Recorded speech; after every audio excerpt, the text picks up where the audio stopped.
والسلام على سيد الأنبياء والمرسلين أما بعد فأعوذ بالله من الشيطان الرجيم بسم الله الرحمن الرحيم قال الله تبارك وتعالى في الكلام المجيد ومن الناس من يقول آمنا بالله وباليوم الآخر وما هم بمؤمنين يخادعون الله والذين آمنوا وما يخدعون إلا أنفسهم وما يشعرون۔ اور بعض لوگ ایسے بھی ہیں جو کہتے ہیں کہ ہم اللہ پر اور روز قیامت پر ایمان لائیں، حالانکہ وہ مومن نہیں، وہ اللہ تعالیٰ اور ایمان والوں کو دھوکہ دینا چاہتے ہیں اور دراصل وہ اپنے آپ کو دھوکہ دے رہے ہیں اور وہ اس حقیقت کو نہیں سمجھتے۔ ان ابتدائی آیات میں 3 گروہوں کا بیان ہوا ہے۔ پہلا گروہ ایمان والوں کا، 4 آیات میں ایمان والوں کی صفات کا بیان ہوا، آیت نمبر 2، 3، 4، 5۔ پھر اگلی جو 2 آیات ہے، آیت نمبر 6 اور 7، ان 2 آیات میں کافروں کا ذکر ہوا۔ پھر آیت نمبر 8 سے لے کے آیت نمبر 20 تک 13 آیات بنتی ہیں۔ ان 13 آیات میں منافقین کی نشانیاں بتائی ہیں۔ ایمان والا وہ ہے کہ جو اللہ کے نبی کے ہر قول پر ایمان لاتا ہے، تصدیق کرتا ہے، دل سے مانتا ہے، زبان سے اقرار کرتا ہے۔ اقرار باللسان و تصدیق بالقلب، زبان سے ذکر کرتا ہے، اظہار کرتا ہے اور دل سے مانتا ہے ہر اس چیز کو جو اللہ کے نبی نے ارشاد فرما دی، جو ضروریات دین میں سے ہیں۔ عقیدہ توحید ہے، عقیدہ آخرت ہے، نبوت ہے، ان سب پر ایمان لاتا ہے، اسے مومن کہتے ہیں۔ اور دوسرا گروہ وہ ہے کہ جو سرے سے ایک بھی عقیدہ نہ مانے، انکار کرے یا کسی ایک عقیدے کا انکار کر لے، اللہ کی وحدانیت کا اقرار کر لے، رسول اللہ کی یا دیگر انبیاء کے نبوت کا انکار کر لے یا عقیدہ آخرت کا انکار کر لے، وہ کافر ہو جاتا ہے۔ تیسرا گروہ وہ ہے کہ جو زبان سے تو اقرار کرتا ہے، زبان کا مسلمان ہے اور دل کا کافر ہے، اسے کہتے ہیں منافق۔ مکہ مکرمہ میں منافقین نہیں تھے، وہاں 2 گروہ تھے۔ ایک وہ جو رسول اللہ کے لائے ہوئے اسلام پر یقین کر لے، وہ صحابہ کہلاتے تھے، وہ مومنین کہلاتے تھے۔ اور دوسرا گروہ وہ تھا کہ جو بالکل یقین نہ لائے، انکار کر لے، اسے کافر کہتے تھے۔ تو مومن وہ تھا کہ جس کے دل میں ایمان تھا، زبان پر اقرار تھا، اور کافر وہ تھا کہ جو زبان سے بھی انکاری تھا اور دل سے بھی انکاری تھا۔ وہاں منافق کا کوئی تصور، کانسیپٹ نہیں تھا، کیونکہ مکے میں اسلام کا قبول کرنا اپنی جان کو رسک پہ لگانے والی بات تھی، اپنی جان کو داؤ پر لگانے والی بات تھی۔ جو مکے میں اسلام قبول کرتا، اس پہ تو اس کی جان کے لالے پڑ جاتے۔ ابو بکر صدیق رضی اللہ تعالیٰ عنہ کو کتنا مارا گیا کہ کافروں نے یہ سوچ کر چھوڑ دیا کہ اب وفات پا گئے ہیں، وہ بے ہوش ہو گئے تھے۔ بلال حبشی پہ کتنا ظلم ہوتا تھا صرف اسلام کے قبول کرنے پر۔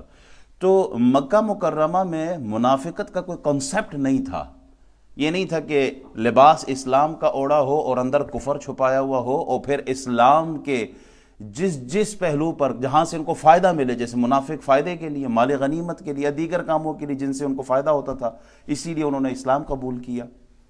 لیکن مکے میں جس نے اسلام قبول کیا، اس نے دل سے اسلام قبول کیا۔ تو آج بھی جو بدبخت سیدنا صدیق اکبر پر، فاروق اعظم پر، عثمان غنی پر منافقت کا داغ لگانا چاہتے ہیں یا الزام لگانا چاہتے ہیں، تو وہ خود بڑے منافق ہیں۔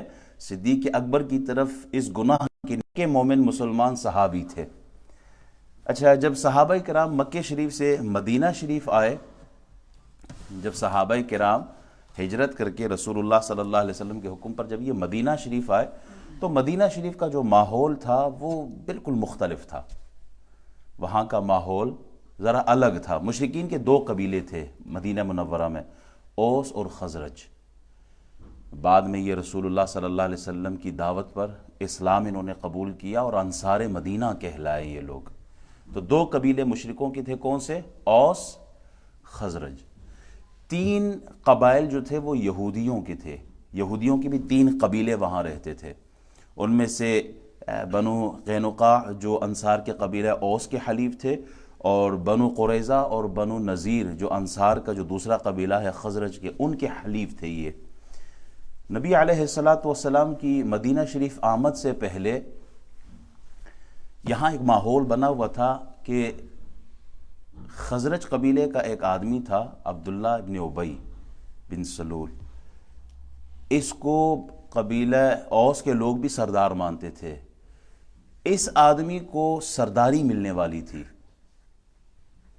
اس کے سر پر سرداری کا تاج سجایا جانے والا تھا، یہ سردار بننے والا تھا، پگڑی رکھی جانے والی تھی۔ وہاں رسول اللہ صلی اللہ علیہ وسلم انہی دنوں میں مدینہ شریف میں جلوہ گر ہوئے، تو جو ہی رسول اللہ صلی اللہ علیہ وسلم تشریف لائے تو جتنے بھی قبائل تھے ان کا رخ رسول اللہ صلی اللہ علیہ وسلم کی طرف ہو گئے، جہاں حضور موجود ہو وہاں کسی اور کی سرداری کیسے چل سکتی ہے؟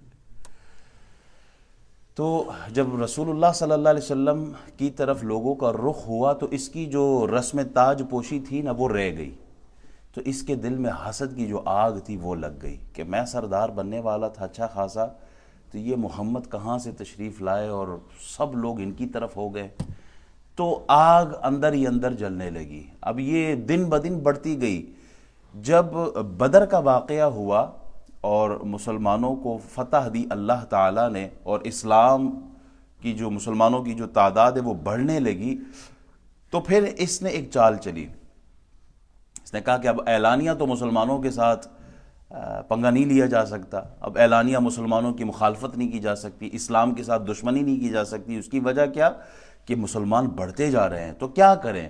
کہا اب انہی کی طرح لباس پہن کے ان کے اندر شامل ہو جاؤ اور جہاں موقع ملے ان کو نقصان پہنچانے کا وہاں نقصان پہنچاؤ۔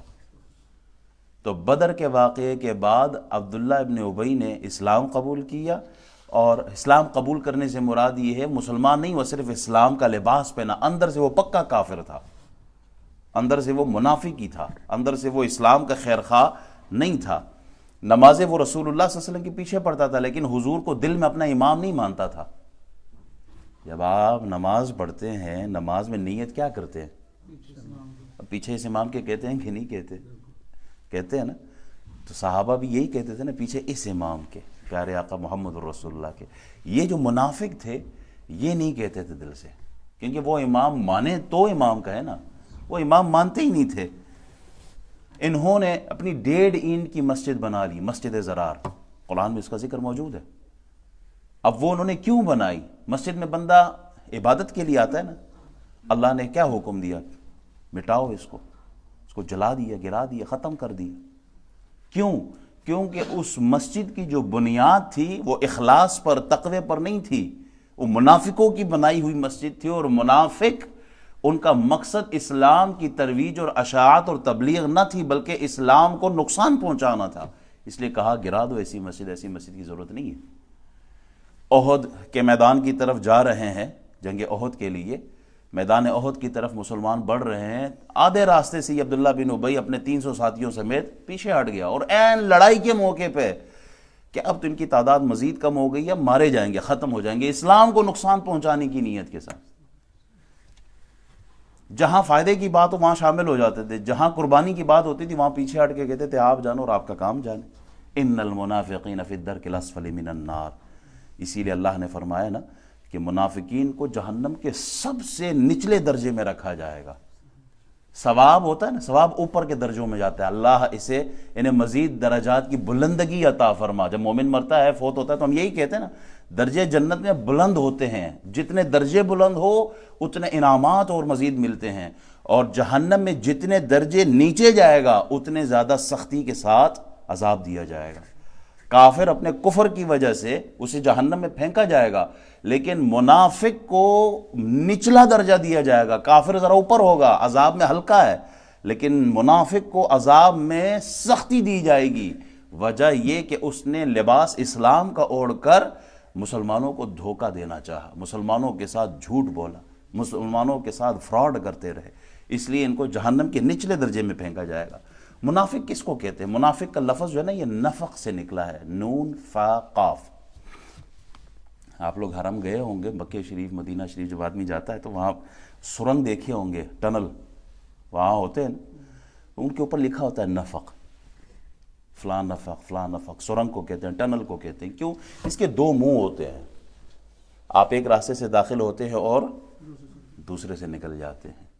منافق کے بھی دو منہ ہیں، دل کا منہ کا جو راستہ ہے وہ الگ ہے، اور دل کا جو راستہ ہے وہ الگ ہے. ان دونوں کا راستہ ملا نہیں ہے، زبان سے کچھ اور دل سے کچھ ہوتے ہیں. زبان سے مسلمان ہوتے ہیں، دل سے کافر ہوتے ہیں، اسی لیے ان کو منافق کہا گیا ہے. اچھا، جو چھوٹے چھوٹے جانور ہوتے ہیں نا، جو زمین کے اندر وہ بل بناتے ہیں کہ وہ ایک راستے سے داخل ہو اور وقت اور جگہ مناسب ان کو ملے تو وہ دوسرے راستے سے نکل جائے، جہاں سے بھاگنا ان کے لیے آسان ہو جائے، اس بل کو بھی نفق کہا جاتا ہے. تو منافق جہاں سے اس کو فائدہ نظر آیا، کفر کی چمک دیکھی تو ان کی طرف لوٹ گیا، مسلمانوں کی چمک دیکھی تو مسلمانوں کی طرف وہ دوڑا. تو اپنا کوئی ان کا کنسپٹ کلیئر نہیں ہوتا. ان آیات میں بھی منافقین کی نشاندہی کی گئی ہے. آپ دیگر صورتوں میں بھی اذا جاءک المنافقون قالوا نشهد انک لرسول اللہ واللہ یعلم انک لرسول واللہ یشهد ان المنافقین لکاذبون. ان آیات میں بھی یہی ذکر ہے نا کہ ومن الناس من یقول آمنا باللہ وبالیوم الآخر. یہ لوگ کہتے ہیں کہ ہم اللہ پہ بھی ایمان لائے اور آخرت پہ بھی ایمان لائے. وما ہم بمؤمنین، حالانکہ یہ مومن ہے ہی نہیں. ایمان کا اظہار کر رہے ہیں لیکن مومن نہیں ہے. اس کی وجہ یہ ہے کہ انہوں نے دل سے نہیں مانا. آخرت پر ایمان اور ایمان کی کیفیت بھی ایسی ہے کہ بعض نے دیکھو، اب یہ لوگ کچھ میں یہودی بھی تھے، یہودیت بھی تھی ان میں، وہ منافق بھی تھے، نبیوں پہ ایمان رکھتے تھے، لیکن ان کے نبیوں کا ایمان کیسا تھا؟ جو حضرت موسیٰ کو خدا کا بیٹا کہے، حضرت عزیر کو خدا کا بیٹا کہے، اور جن کا کنسپٹ ہی کلیئر نہ ہو عیسائیوں کی طرح. وہ بھی یہی کہنا کہ عیسیٰ علیہ السلام صلیب پہ چڑھ گئے تو روز آخرت ہمارے سارے گناہ انہوں نے معاف کروا دیے ہیں. تو یہ عقیدہ آخرت بھی ان کا کلیئر نہیں تھا. اور پھر وما ہم بمؤمنین، محبوب یہ ایمان والے نہیں ہیں، اس لیے کہ اگرچہ یہ اللہ پہ بھی ایمان لائے، آخرت پہ بھی ایمان لائے، جب آپ کوئی نہیں مانتے تو پھر اللہ کو نہیں مانتے. جو آپ کو نہ مانے وہ آخرت کو کیا مانے گا؟ وما ہم بمؤمنین، ایمان ہے ہی یہی، لا یؤمن احدکم حتی اکون احب الیہ من والدہ وولدہ والناس اجمعین. محبوب جب تک یہ اپنے آپ سے، اپنے بال بچوں سے، اولاد سے، کائنات کی ساری مخلوق سے زیادہ آپ سے محبت نہ کریں، ان کا ایمان ہی کوئی نہیں. تو ان کا ایمان سرے سے قبول ہی نہیں ہے. منافقت کے دو طبقے ہیں، منافقین دو طرح کے، ایک ہے اعتقادی منافق، ایک ہے عملی منافق. اعتقادی منافق کون ہے؟ کہ جن کے عقیدے میں فطور ہو، جو ظاہر کچھ اور باطن کچھ، جو بظاہر کہے اللہ اکبر لیکن اندر سے اللہ کو مانے ہی نہ، جو محمد الرسول اللہ زبان سے کہے اور اندر سے آپ کو رسول مانے ہی نہ. تو کہا یہ عقیدے کا منافق ہے، یہ عقیدے کے لحاظ سے کافر ہے. اور دوسرا ہے عملی منافق، جو زبان سے بھی اسلام کا اقرار کرتا ہو، اظہار کرتا ہو، اور دل سے بھی اسلام ہی کا ماننے والا ہو، لیکن عمل منافقوں والا کرتا ہو، تو اسے کہا گیا ہے کہ یہ عملی منافق ہے. اور منافقوں کی کئی نشانیاں بیان کی ہے، حدیثوں میں موجود ہے. رسول اللہ صلی اللہ علیہ وسلم فرماتے ہیں اذا حدث کذب، جب وہ بات کرتا ہے تو وہ جھوٹ بولتا ہے. یہ منافق کی ایک نشانی بیان کی ہے کہ منافق خلاف واقع کام کی، یعنی اب جھوٹ کس کو کہتے ہیں؟ کہ ایک کام ہوا نہیں اور وہ کہے کہ ہو گیا ہے، یا ایک کام ہوا ہی نہیں، ایک کام ہو چکا اور وہ اس کو مانتا ہی نہ ہو، اس کا اقرار ہی نہ کرے، اس کے خلاف واقع بات کرے. جھوٹ اتنی نفرت والی چیز کہ حدیثوں میں آپ دیکھیں، بلکہ ایک واقعہ میرے ذہن میں، حضرت نبی علیہ الصلوۃ والسلام ایک راستے سے گزر رہے تھے نا، تو اسماء بنت یزید بہت بڑی صحابیہ ہے، ابو داؤد شریف کی حدیث ہے یہ. تو وہ اپنے بچے کو بلاتی ہے، ادھر آؤ. بچہ کھیل رہا ہے باقی بچوں کے ساتھ، باقی بچوں میں وہ کھیل رہا ہے، ماں بلاتی ہے آؤ، وہ آ ہی نہیں رہا. حضور کھڑے ہو گئے، دیکھ رہے ہیں یہ منظر. تو وہ اپنے بچے کو لالچ دیتی ہے کسی چیز کی، ہوتا ہے نا، ماں کہتی ہے آجا میں تجھے چاکلیٹ دے دوں گی، میں تجھے کوئی کھلونا دے دوں گی، تو آ میرے پاس. اب وہ بچہ کام چھوڑ کے بھاگ آتا ہے. اسی طرح صحابیہ نے بھی بلایا، کوئی چیز لالچ دی، میں تمہیں یہ دے دوں گی، آ جاؤ. بچہ دوڑتے ہوئے آیا.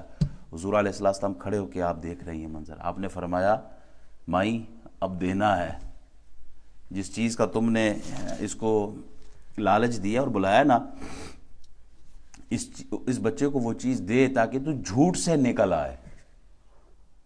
یعنی اگر ماں اپنے بچے کو وقتی طور پر بلانا چاہے یا کسی کام سے روکنا چاہے اور پھر اس کی کوئی لالچ دے اور وہ ماں وہ نہ کرے تو وہ ماں جھوٹی لکھی جاتی ہے کہ اس نے جھوٹ بولا ہے.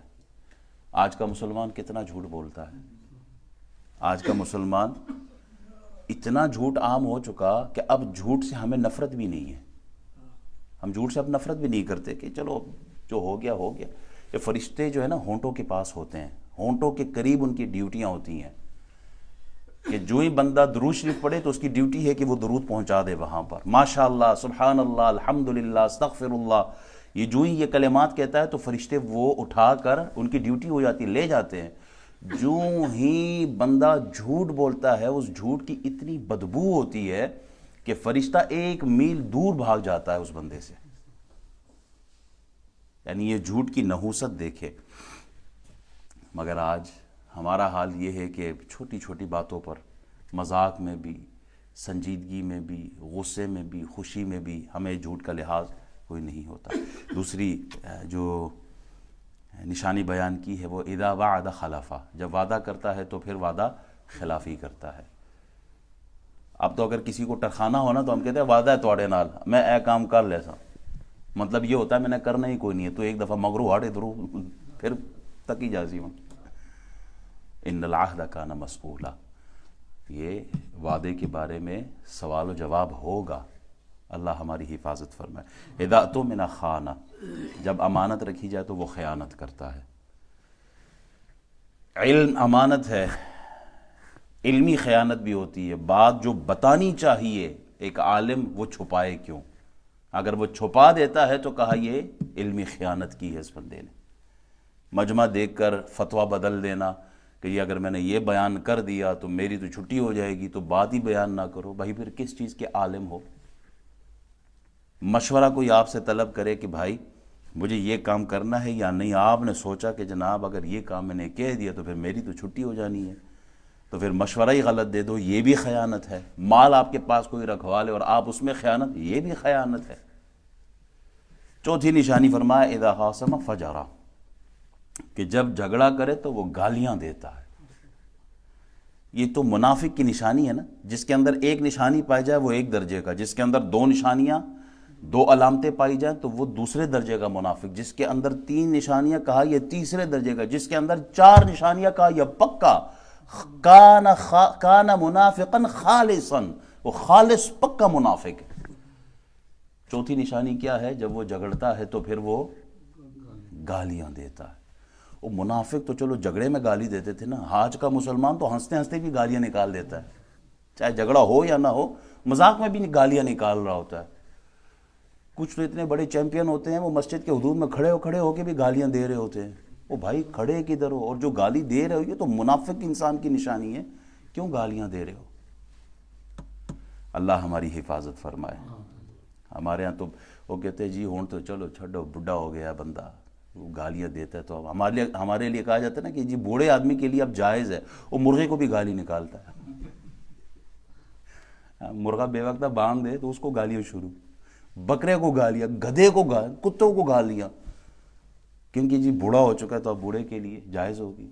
ایک اور نشانی بھی ہے منافق کی یہ کہ اذا قاموا الى الصلاة قاموا كسالى, جب نماز کے لیے کھڑا ہوتا ہے نا بڑی سستی کے ساتھ, یعنی نماز کدھر نماز آگے بس ٹھیک ہے پڑھنی جو ہے تو بڑی سستی کے ساتھ بے جانی کے ساتھ وہ نماز پڑھتا ہے. ولا يذكرون الله الا قليلا, ایک اور نشانی منافق کی یہ ہے کہ وہ اللہ کا ذکر بہت کم کرتا ہے.